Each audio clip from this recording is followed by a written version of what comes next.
Hi, I'm Malika Bilal filling in for Femi OK, and you're in the stream. Today, the world of women's cricket will be joined by some of the game's biggest stars.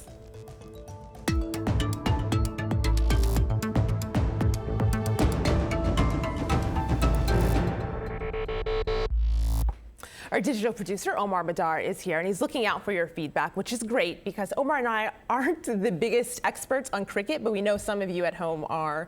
And what are they saying? And you know, we're here from a lot of different people who are big fans of women's cricket, people who are not so much, but I do want to start with an upbeat note here. We have Mustan who tweeted in saying, a girl from a very remote area of the country, he's tweeting us from Pakistan, plays the women's national side, which shows that they inspire other girls. Now, for those of you at home, we want to know what women's cricket means to you. Be sure to tweet in using the hashtag you see at the bottom of the screen, AJStream. Hi, I'm Clark Carlisle. I'm a sports commentator and I'm in the stream. Cricket is a multi-billion-dollar industry and one of the world's most watched sports. But women's cricket has struggled to generate the profits and mega following of the men's game. Female players in Australia were awarded pay raises in April, yet still earn a fraction of their male counterparts. Societal attitudes towards women playing sports also serve as a barrier, and some female cricketers have even faced death threats over the years. Well, despite this, many of the sport's biggest female stars are staying focused on recent positive developments. Most women's matches at this year's World T20 tournament, one of the biggest events in the sport, were televised live for the first time. And the West Indies' surprise victory at the tournament underlined the increased competitiveness of a field long dominated by England and Australia. So will the success of more nations in the world of women's cricket inspire new generations of female cricketers? Well, to help us answer that, we're joined by Marissa Aguilera, a member of that West Indies team that recently won the World T20. She joins us from Port of Spain in Trinidad and Tobago. Sana Mir is the captain of the Pakistan national team. She joins us from Worcester, England, where her team is currently playing a series of matches against England. Snehal Pradhan is a former member of the Indian national team who played in the 2009 World Cup. And she joins us from the city of Indore in India. And Raf Nicholson is a cricket historian and superfan who joins us from London. Welcome to the stream, everyone. Marissa, I'll start with you. Congratulations. I'm going to show our audience something on my laptop. This is the headline, one of them, from after your win. West Indies stun Australia in Women's World 2020 final. You can see the picture there, securing the first World 2020 crown. And I want to show what this looks like when that happens. Here, the team celebrating. You can see you're right there. You're hugging one of your teammates. And in another close-up of actually when you got the trophy, this picture here. Look at those smiles. What were you thinking? Take us back to that moment. I think words can't express the way I felt at that moment. For me, it was long overdue. We have been training so hard as a team. You know, we went out there, we worked hard. Day by day, month by month, year by year, because, you know, it was really something that we wanted to accomplish as a team. And the effort that the girls went out there and played with, you know, the momentum we had, we were so enthusiastic about what we were doing. It was all about representing the people of the Caribbean, and we went out there and we did it with pride. And we just enjoyed ourselves. Most important, we just had fun. I like that you said representing the people of the Caribbean, because I want to show a little something else. So this happened when you guys were celebrating, really, your win. You were in Barbados. And this is your team celebrating to the tune of a song called Champion. It was pretty ubiquitous around the time of your win. I'm going to show just a little clip from DJ Bravo's YouTube. Have a look.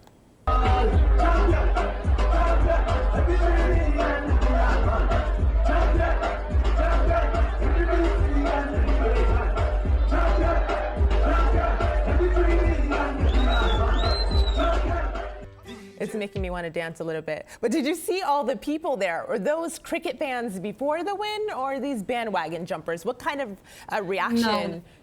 Go ahead. They were there before. We always had a good turnout. We always had people helping us and, you know, guiding us through the way and giving us a lot of encouragement. So I must say that they were there from the start, and we thanked them, and it was all about giving them, you know, what they deserve, giving them the World Cup trophy. And we did it with pride and joy. You know, Malika, we got a video comment from Amr from Pakistan, which I think that Sana is going to find particularly interesting. Take a listen to what he has to say. The story of women's cricket in Pakistan is really fascinating and one that deserves further exploration. But it's really been under the captaincy of Sana Mir, the current women's team captain, that it's really exploded into the national consciousness. Sana's led a team to a couple of gold medals in the Asia Games as well as victories over India in the ICC tournaments, something the men's team has yet to achieve. And it's because of that that cricket has really become popular in Pakistan for both genders. Because we have to keep in mind that it's one of those few avenues in this country that allows someone ordinary to rise to the top. And it's wonderful to see women also have access to that opportunity. Sana, I'm not trying to make you blush, but we pretty much have a lot of people who are crediting you with bringing so much visibility to women's cricket. How does that make you feel? Yeah, I feel very proud to be able to lead that change. But yes, I could not have done it without the wonderful team that I have.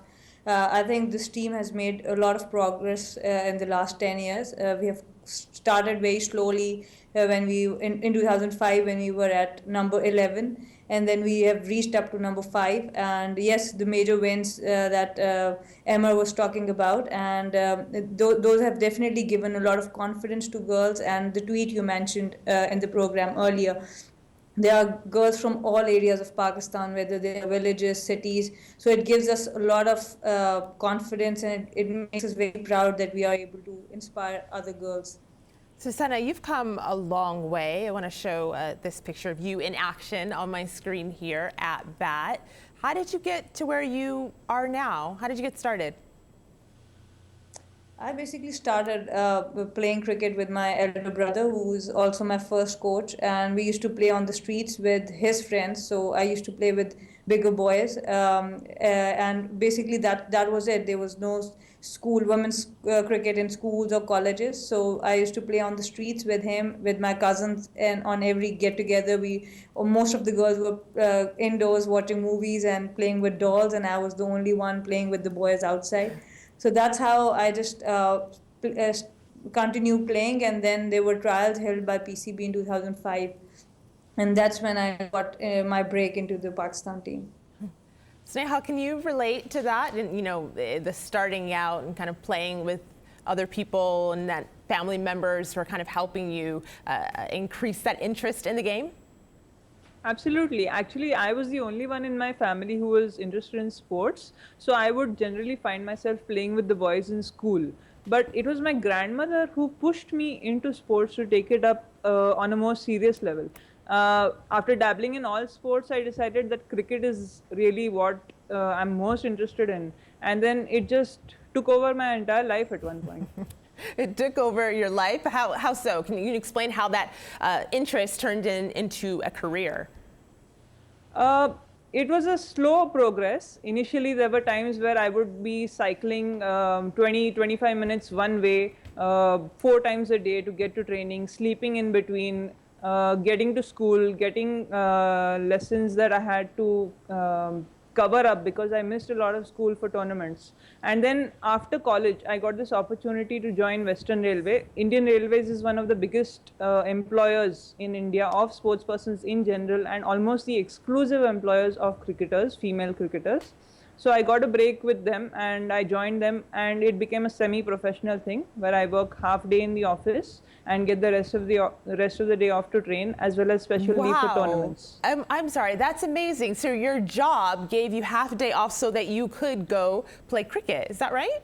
Yes. Yes, it's a very common system in India amongst the Indian Railways and other government bodies, where they hire sportspersons primarily for their skills on the field rather than what they contribute in the offices.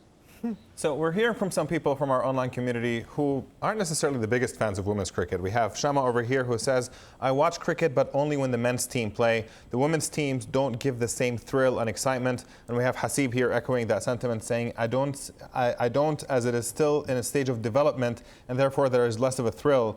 Raf, I want to toss this to you. It's kind of a chicken or egg situation. Do you think that people don't watch because the game itself is not exciting? Or is the game not considered exciting because there isn't as big a fan base pretty much around it at this stage? Well, obviously, personally, you've described me as a super fan earlier. So I'm going to say that I think that women's cricket is equally as exciting to watch as the men's game.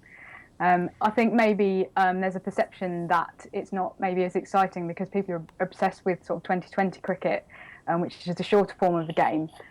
People are obsessed with kind of hitting sixes and that kind of thing. But I think, and while we don't see that quite as much in the women's game, and maybe the bowling's not quite as quick, that means that there's much more of a skill element involved.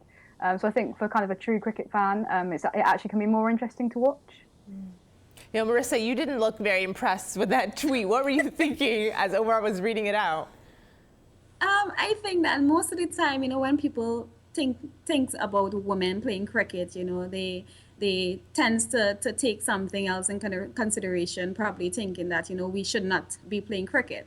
But everyone have their own opinion, and I respect that. But trust me, I know that we can really go there and perform some good games, some exciting games, because we have players who can hit the ball over the boundary with ease. So it's not to say that we cannot do what the men can do. You know, we can really go there and perform and really give an excited game. So, you know, it's all about the game being more shown on TV, where, you know, people can watch. Because at this point in time, people are not really seeing women play cricket. So, you know, they just get a little glimpse of the World Cup, and, you know, we were really thankful for that. But the more game we get to be shown, I think it will be much better for the audience. Susanna, you're nodding Yeah, there. How absolutely. easy? Oh, go ahead, Snehal. I'd like no, to it was jump me. in here. I think Snehal and then Sana. I'd like to jump in here. I think it's very easy to generalize based on just one or two matches as to whether a game is boring or not. We have a lot of boring games in men's cricket. I think back to the Australia-New Zealand test in Perth last year, where there was just runs and runs and runs and runs on a flat pitch. It was such a boring game. But nobody's going to call men's cricket boring just because of that one game. But people very easily jump to these conclusions about the women's game. So you have to be careful that you don't generalize. Sana? Yeah, I would say that definitely I would second Marissa's experience that putting the women's game on television plays a huge role and in bringing more audience to the game and making them familiar in women's cricket. What happens is we enjoy men's cricket because we know the stars, we know what they can do. In women's cricket, a lot of people do not know what a player can do and what are the specialities. So the general interest is not generated. So once we make stars, once people know that what bowler can bowl a ball more than 70 miles and who can hit out sixes, they would come and watch the game. So it's more about making stars visible, and I think that ICC is doing a great job in basically providing women's cricket that platform in the T20 World Cups. And I see more interest generating every year that I've been part of women's cricket. And so the ICC, for our non-cricket watching viewers, is the International Cricket Council, basically the governing body of cricket. I want to throw something else at you. Marissa, I'll give this to you. So this is some stats. They're in several places. We got this from The Guardian. And these are stats after your historic win, not only your team, but the men's team. And they say something. They might make you think. So $100,000 was the winnings from the ICC World T20 2016 for the women's team. 1.6 million was the winnings for the men's team. You can see them celebrating there. They look really happy. I can imagine why. Can you talk to us about equal pay and whether that's something that you think is an issue? Well, it is. I must say it is an issue. But at the end of the day, I think there's a huge gap between women's cricket and men's cricket. But at the point in time, I believe that the gap is actually closing in. But it's all about us being patient as women, because we know that a lot of the viewers, they tend to think that, women's cricket don't really have a career in it. But from when I started to now, there's a huge development process that has taken place. So I am thankful, I'm really contented to the position we are today. But, it's all about a development process. And hopefully, in the near future, things can get better. Things can only get better from here. And I truly believe that the ICC and the people around the Caribbean and throughout the world will make sure that women's cricket really get the standard that they deserve. Raf, you're a cricket historian. Are they getting better? What do you make of the pay discrepancy? Yeah, absolutely. I think the situation is improving. I think there was a situation a few years ago before the 2012 2020 World Cup where the men's teams, the men had a different daily allowance to the women. So they're basically given a daily allowance, which is to cover kind of food and expenses and things like that. And I think the men were being given £60 and the women were being given £40. And obviously that seemed a bit ridiculous because, do men eat more than women, or, I mean, what is it? So that's now been changed. I personally think that equal prize money is really important. There was another issue this latest World Cup earlier this year that Marissa's team won. That was obviously,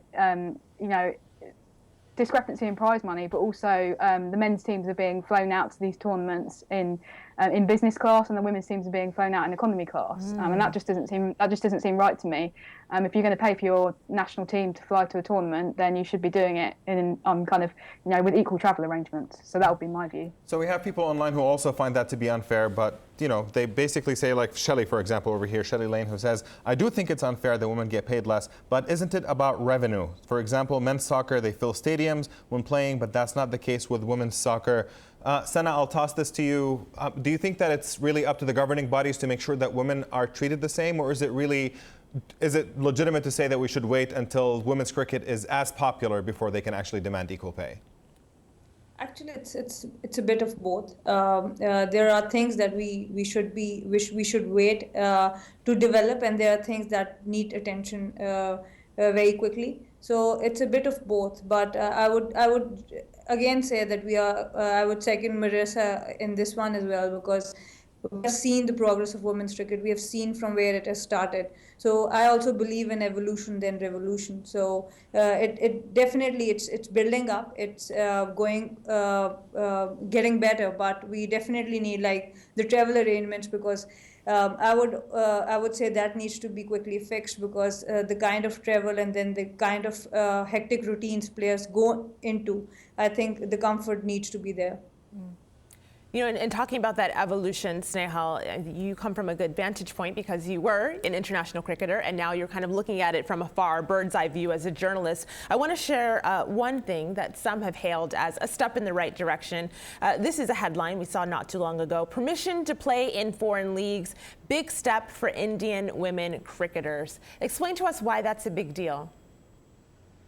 For a long time, for the last couple of years, since the WBBL has started, we've had the first season of WBBL. We've seen so many players playing in the WBBL from other countries. They are getting this chance to play high pressure matches, to explore different environments, different conditions. Like for example, West Indies, we had 4 players in Australia, learning about the Australian players, learning about the Australian conditions. And that gave them such a huge advantage when it came to international matches. You could see the effect. I'm sure I remember Hayley Matthews saying after the final that she knew what was coming at her. And who's Hayley Matthews?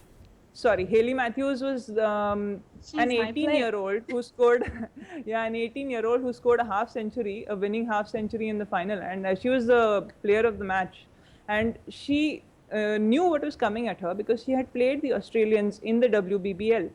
So these kind of advantages weren't available to the Indian players for the first edition of the WBBL. And I wrote quite a bit about how that needs to change, how it would have been such a big boost, because India played a series immediately after the WBBL, which they did pretty well in.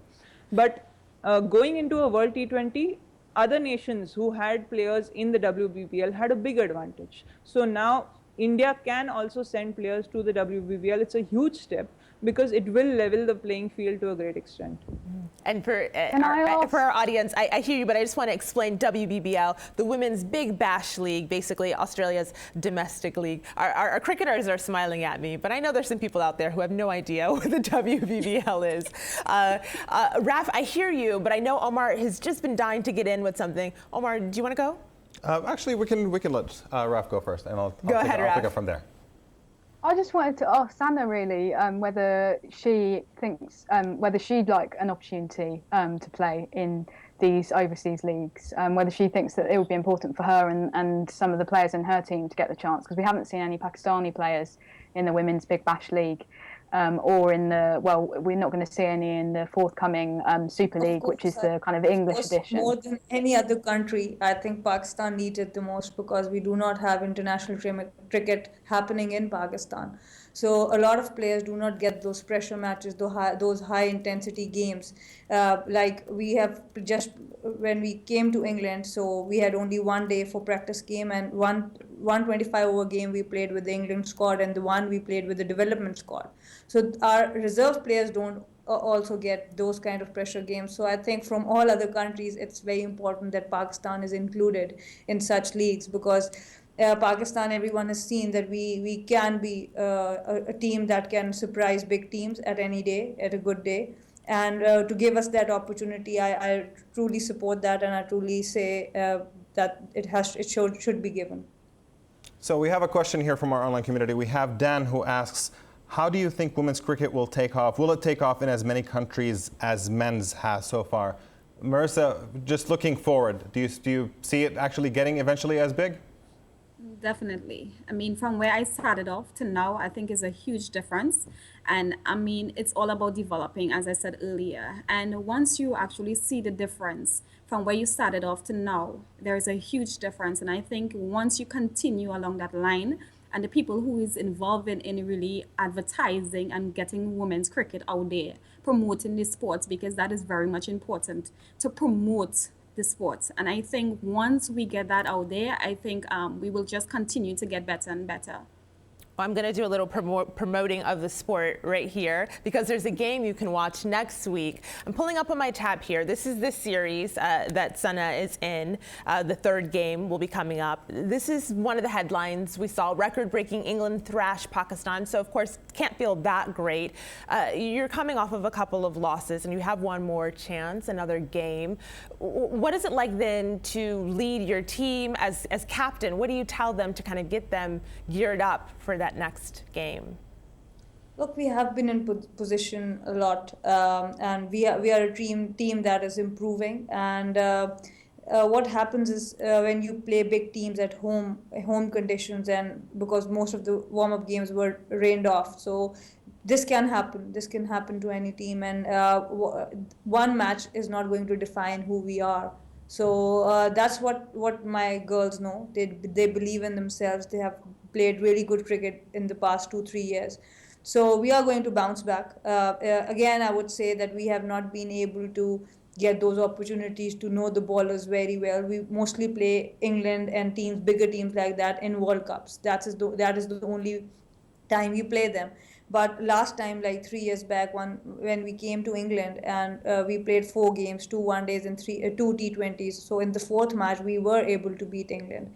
So once you get to know the bowlers, once you know the strategies, because most of the women game, they don't come on television, so we do not have a lot of videos of other players as well. So we actually have to play with them to learn about them. Mm-hmm. So these kind of experiences are definitely going to help us build a better team for the next year. Yep. And we have our online community still focused on the gender aspect of this. We have Neslihan who asks, as a society, how do we overcome the stereotypes and misconceptions attached to female athletes and sports like cricket?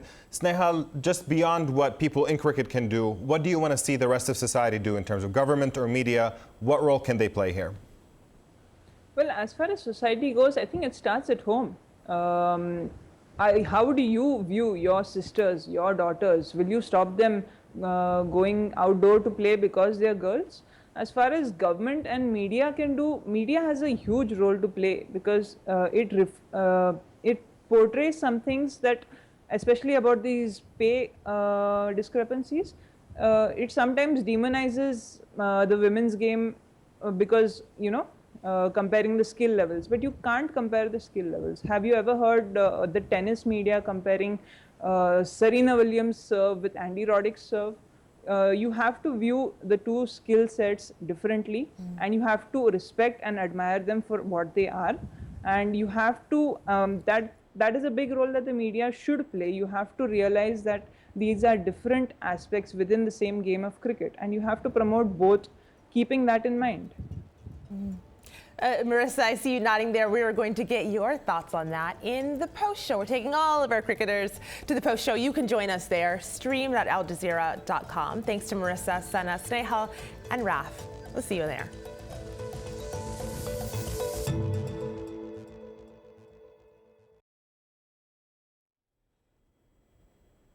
Welcome to the Stream's online post show. We're going to get right back to our discussion about women's cricket. Marissa, you were about to jump in just at the end of the discussion, right before we headed into the post show. What were you going to say? Well, right now I'm involved with a campaign called Like a Girl TT. And that campaign is about crushing stereotypes because you find a lot of girls not confident in what they do. And I think that is what we need to do as women. We need to go out there and earn our rightful place on this earth because a lot of people think that women cannot do this and they cannot do that. And I truly believe that we are strong women and it's all about being confident in what you do and doing it to the best of your ability. God has given everybody a divine purpose on this earth and it's about just going there and fulfilling it. Yep. So I just want to backtrack to something that Snehal just said right before when we were in the main show about how we don't compare individual female players with male players. You'll be actually surprised when you go online and see that there are actually quite a few people. You can find anything online pretty much. And we did hear from some of those people, like Professor DeSelby over here, who says female athletes don't run as fast as their male counterparts. We have Anwana over here who says when they perform to the level of their male counterparts, then it would be fair for them to earn equal pay. Goes on to say that in tennis, what's the top speed of Serena Williams' serve? Compared that to the serves of male tennis players. Sana, clearly we don't pay people based on one particular aspect of their skill, how strong they are, how fast they are. But when you hear arguments like that, what do you say to people who make these arguments? Actually, what's interesting is that they are comparing men and women, but they are not understanding the kind of effort a man puts out or a woman puts out to acquire that level of skill. The effort that a player puts out to perform at international level and compete with the same gender is the same. If we want to compete with the West Indian women team, we have to put the same amount of effort that our men have to put in to compete the West Indian men's team. So that's what we are paying the athletes for. What we are paying them for is the kind of effort they are putting in to represent their country at the best of their ability. So that, for me, that just neutralizes the debate. I love that. You just neutralized the debate pretty much right there. And I love the smirk that you had when you saw the tweet in the first place. I think that helped too.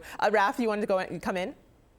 Yeah, I just wanted to say that I think it can be a bit of a stupid circular argument because most of these male cricketers are full-time professionals who are training day in, day out.